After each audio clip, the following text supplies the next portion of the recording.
Muy buenas tardes, hermanos, hermanas. Sean todos ustedes bendecidos. Gracias por su presencia. Gracias. Perdón, se me cayó mi pluma. Gracias, hermanos, porque una vez más estamos aquí. Y pues tal parece que seguimos en las mismas circunstancias. Y vamos a dar inicio a una serie de sermones dedicados a la Navidad. Van a ser 5 sermones dedicados a la Navidad. Quiero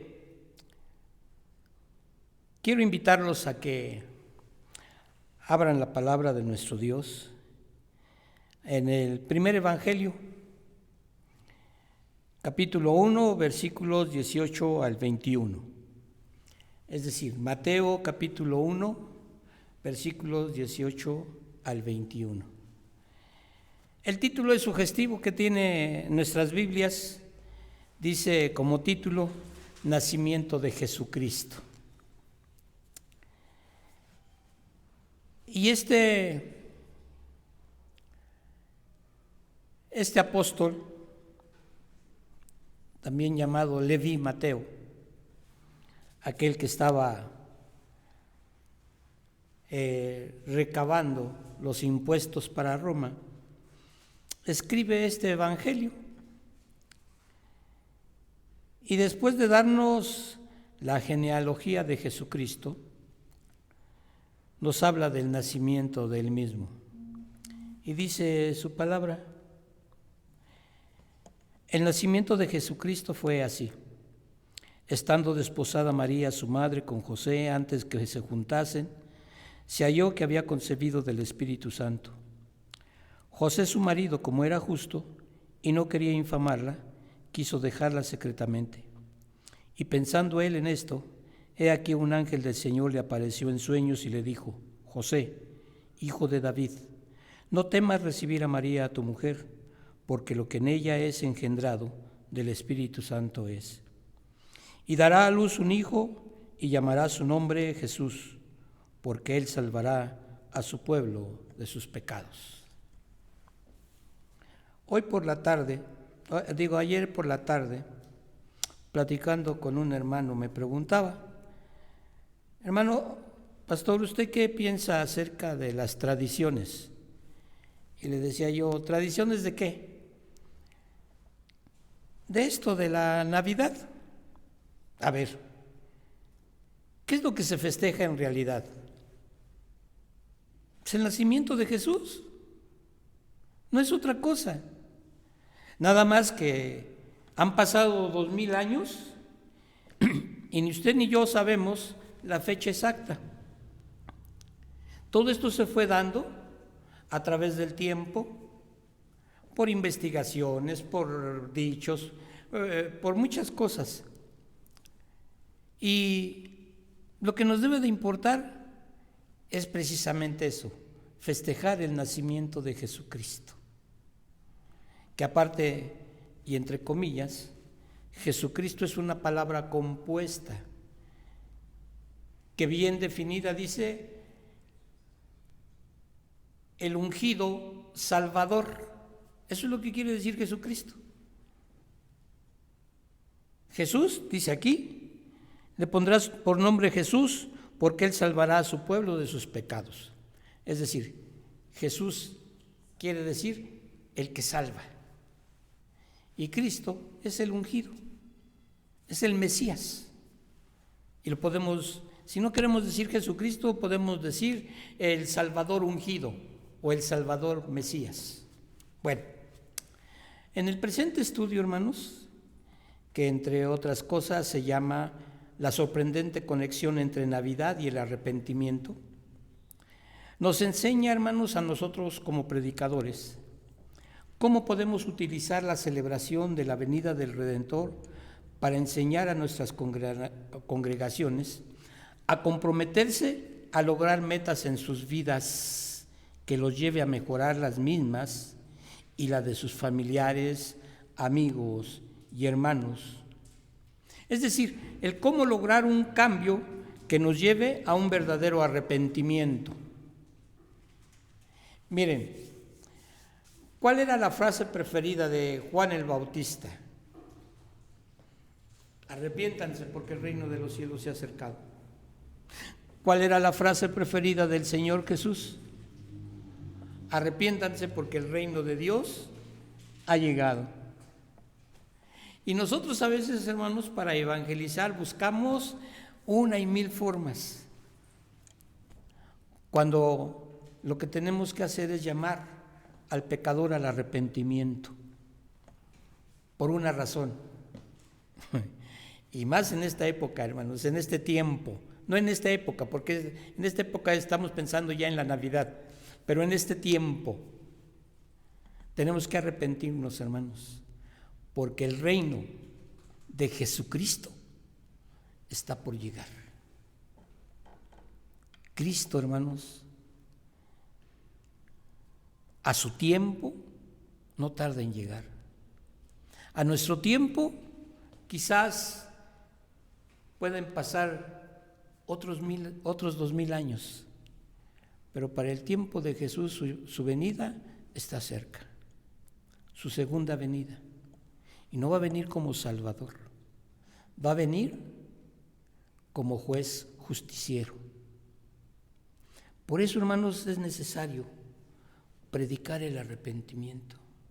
Si no se predica el arrepentimiento, hermanos, entonces, ¿para qué se invitó a la gente a que viniera en este día a este lugar? ¿Para qué? ¿Para qué invitamos a Jesús a que venga a nuestro corazón si no hemos predicado el arrepentimiento, hermanos? Si ni nosotros mismos nos hemos arrepentido. Si se va a pasar un momento soñando despierto sobre la idea para una Navidad perfecta, hermanos, déjenme decirles esto. ¿Qué imágenes podría usted imaginar para una Navidad perfecta?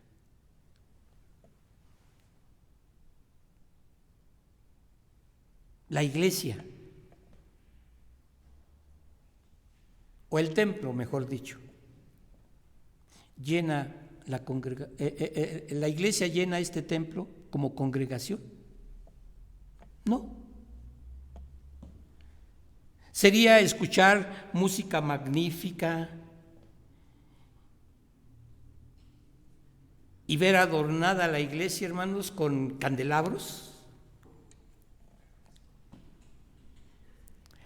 O como muchos otros, son días de asueto y necesitamos un merecido y bendecido descanso con la familia y los amigos después de los servicios de Nochebuena. ¿Cuál es la Navidad perfecta para ustedes? ¿Una reunión familiar sin peleas en Navidad? ¿La sanidad de un ser amado que está enfermo? ¿O pasar tiempo con alguien que se echa de menos? La pregunta, hermanos, es ¿qué? Para ustedes, ¿cuál sería, hermanos, esa Navidad perfecta? Por eso les decía yo, hermanos, hay una sorprendente conexión entre la Navidad y el arrepentimiento. Paz en la tierra a los hombres de buena voluntad, dijeron los ángeles a aquellos pastores. Y miren, hago todas estas preguntas porque me impactó mientras estaba leyendo esta semana el texto del Evangelio de Mateo, de lo difícil, hermanos, que es escuchar la proclamación al arrepentimiento durante la venida del Redentor. Y por eso también les decía, para nosotros los predicadores nos enseña, hermanos, cómo podemos utilizar la celebración de la venida del Redentor para hacer un llamado al arrepentimiento. Porque la gran mayoría de nosotros, y les puedo decir, hermanos, que casi el 99.9%, hermanos, de nosotros como predicadores en estas fechas de Navidad, bajamos a los ángeles nuevamente del cielo para que vengan con los pastores y a los pecadores a predicarles, a hablarles acerca de las buenas nuevas en Jerusalén, en Belén, perdón. Os ha nacido un Redentor. Pero no hacemos un llamado al arrepentimiento, hermanos. La verdad sea dicha, el arrepentimiento, hermanos, es rara vez una venta fácil, ya que se asocia de manera regular, hermanos, con los sentimientos de culpa. Y en Navidad nadie tiene culpa, todos queremos gozar, todos queremos divertirnos, sin darnos cuenta, hermanos, de no haber hecho lo suficiente para que otras personas conozcan de este nacimiento y el propósito del nacimiento.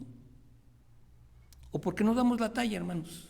Digo, no damos la talla como cristianos, porque nos hemos acostumbrado, hermanos, a estar cómodamente sentados en nuestras sillas, en nuestra banca, y de esta manera pasar la vida como creyente. El mensaje contundente de Mateo, hermanos, con ninguna mención de perdón, con ninguna mención acerca de la gracia de Dios, es aún, hermanos, en la mejor de las ocasiones, difíciles de oír. Arrepiéntete. Ya vino Jesús una vez, nació en un pesebre en Belén, viene la segunda vez y dice el libro de los Hechos, y todo ojo lo verá, porque no solamente vendrá con sus huestes de ángeles, sino también con su iglesia triunfante, que serán todos aquellos que estuvieron dispuestos a entregar su vida por proclamar el Evangelio. Qué triste, ¿verdad, hermanos? Cuando debe de ser un momento de dicha, de felicidad, viene el pastor Juan Fernando y les quita las alas. Predicación, Adviento, arrepentimiento, redentor, invitación a la gente. Y todo eso se agrava, hermanos, durante el Adviento, es decir, durante el nacimiento de Jesús. Mientras la venida del Redentor, hermanos, se concibió como una temporada en la cual hay que prepararse para la llegada del niño Jesús con su sincero deseo al arrepentimiento sincero y humilde. Esos días en su mayoría, hermanos, ya pasaron. Ya no hay una frase como la de David: mi pecado está siempre delante de ti. Ya no hay arrepentimiento como el de David: no quites de mí tu Santo Espíritu. Crea en mí, oh Dios, un corazón limpio. Ya no hay frases como esas en Navidad, hermano. En Navidad es pachanga. Es a dónde vamos a ir, qué nos vamos a tomar, qué vamos a comer. Hoy en día, hermanos, la venida del Redentor es un tiempo de preparación de una fiesta de Navidad que se acerca por el nacimiento de Cristo. Por supuesto, pero también está dominado por las fiestas, los regalos, las reuniones familiares y todo eso que hacemos, hermanos.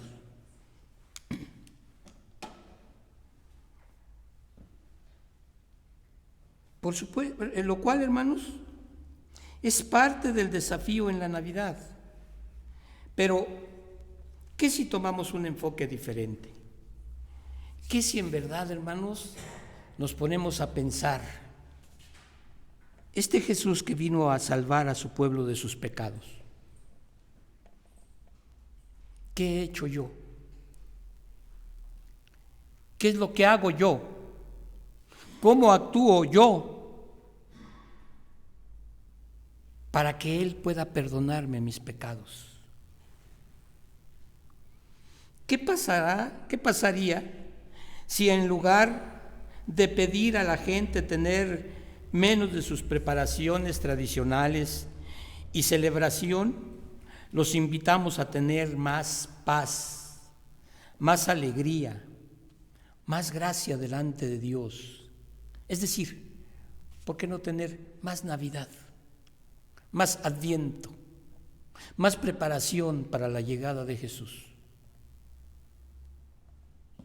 Miren, esto que estoy pensando, hermanos, nos tomaría 3 pasos. En primer lugar, pedir a la gente hacer una lista rápida para hacerse la lista para la venida del Redentor.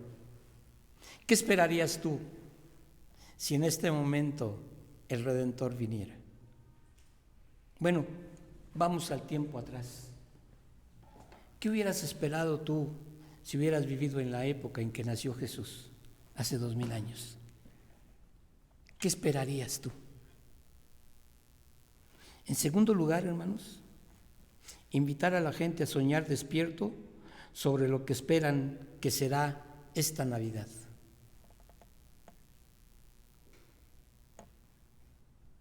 Aún hay familias cristianas que el día 25 amanece con una cruda moral, física y espiritual.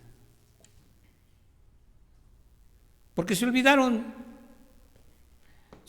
de que aquel Jesús que vendría a salvar a su pueblo de sus pecados había nacido. Se pasaron de copas, se pasaron de expresiones.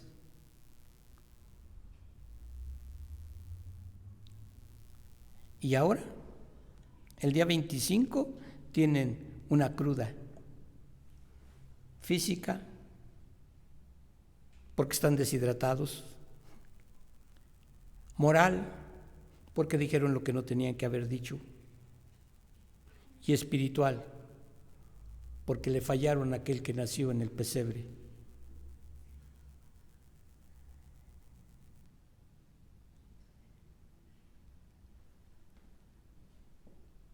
Podemos pensar también, ¿qué clase de día quieres tener?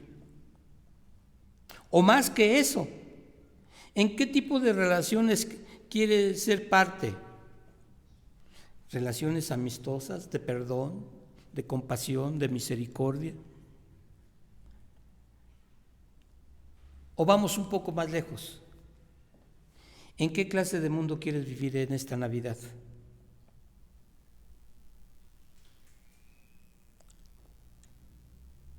Nuestras esperanzas, después de todo, hermanos, seguramente no se limitan a nuestros deseos y necesidades inmediatas, pero podemos incluir a nuestras grandes familias, a las comunidades, podemos incluir al mundo. Y en tercer lugar, hermanos, quizás la venida de nuestro Redentor puede ser el momento para poner las cosas en perspectiva.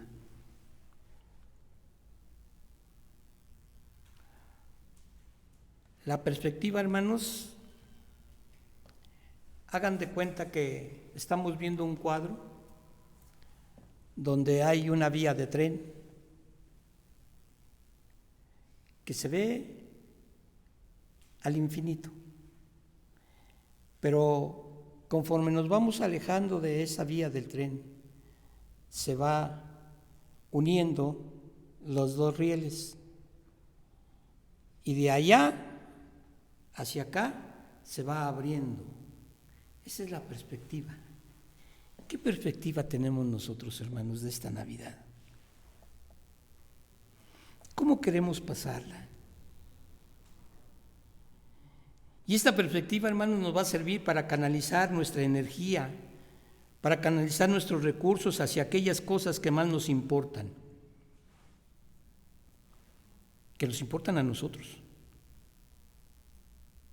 que les importan a nuestras familias, que les importan a las comunidades en las cuales estamos viviendo, pero lo principal, que le importan a Dios. El motivo por el cual Dios mandó a su Hijo es para que salvara al pueblo de sus pecados.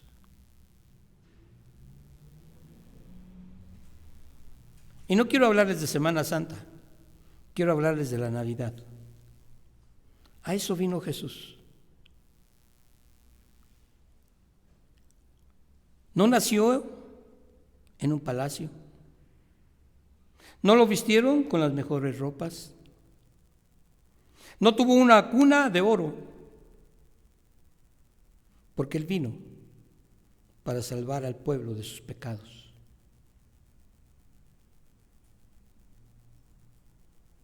El arrepentimiento, hermanos, después de todo, no se trata de sentirse mal, no. Tampoco se trata de decir, bueno, pues es que lo siento, pero así soy, no puedo cambiar. Tú no vas a poder cambiar solo. Necesitas de esa fuerza que sí puede cambiarte. Y se llama Jesucristo. O se llama Jesús, como quieras llamarlo. Pero tú solo no vas a poder.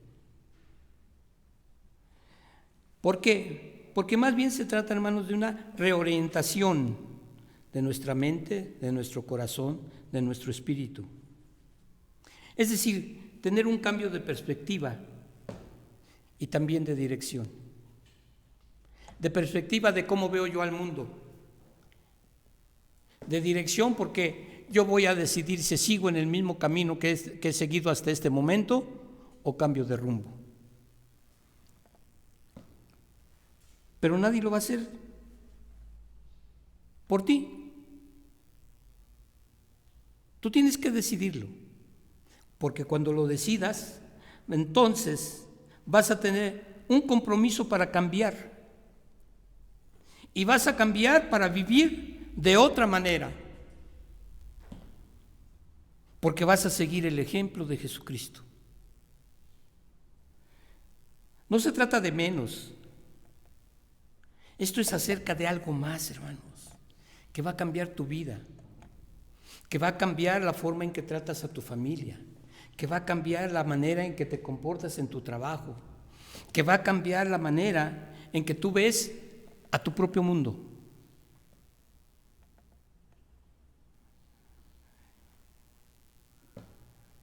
A veces, hermanos, el predicador trabaja invitando a la gente a las múltiples esperanzas que la palabra de Dios tiene. Y les contamos de los sueños de Dios, porque aquí, hermanos, en este libro hay sueños de Dios. Y uno de los sueños de Dios, hermanos, es que el hombre pecador se arrepienta y encuentre la salvación de su vida. Y hablo de la vida eterna. Incluso este libro, hermano, nos habla de aventuras que el Dios de la Biblia promete a todos los que están dispuestos a abandonar sus familias y sus caminos bien conocidos y aventurarse de otra manera. ¿Por qué digo abandonar sus familias? No es un abandono de que ahí te quedas, ya me voy. No. Es un abandono de abandonar la vieja vida que habías llevado con tu familia hasta ese momento. Darle un giro. Tratar a tus hijos con amor, a tu pareja con respeto. Ser sincero.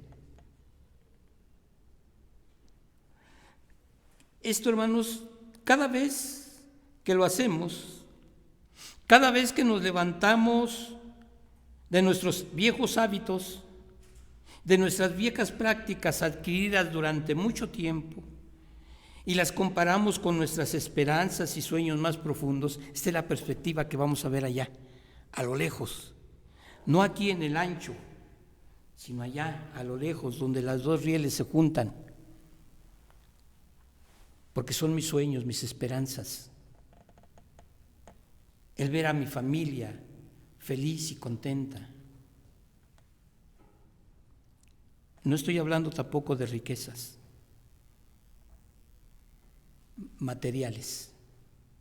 Hay otro tipo de riquezas, hermanos. Cuando nosotros hacemos esto, experimentamos, hermanos, la alegría del arrepentimiento. Y nos damos cuenta que aquel Redentor que nació en un pesebre,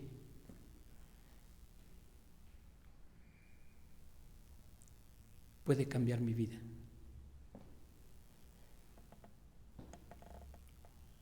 Porque Él tiene un tiempo marcado, todavía por nuestra preparación para recibir y compartir la gracia y la gloria de Dios, representado en aquel niño de Belén. La palabra hecha carne. El verbo que era al principio, dice el evangelista Juan, nuestro Emmanuel, dice Isaías, y dice que traducido es Dios con nosotros. ¿Qué esperamos, hermanos, para esta Navidad? ¿Qué queremos, hermanos, para esta Navidad? Hay una sorprendente conexión entre la Navidad y el arrepentimiento.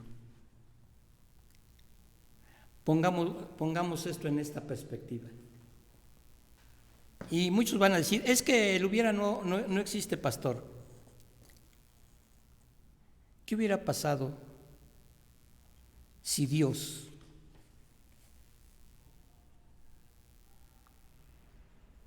decide no mandar a su hijo a nacer en Belén en el tiempo preciso? Como dice Gálatas 4:4. Para que naciera bajo la ley. ¿Qué seríamos tú y yo? Pecadores irredentos, es decir, no redimidos, no comprados con la sangre de Jesucristo.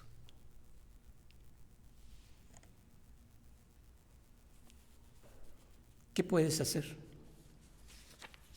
Meditar, analizar, pensar. ¿Cuál es el propósito de aquel niño nacido en Belén para ti, para tu familia? Como ya he dicho, nosotros invitamos a la gente a que reimagine el arrepentimiento con alegría. Hay muchas cosas de las cuales tenemos que arrepentirnos. Pero es también, hermanos, una actividad desafiante, porque tengo que dejar muchas cosas de las cuales yo me había acostumbrado.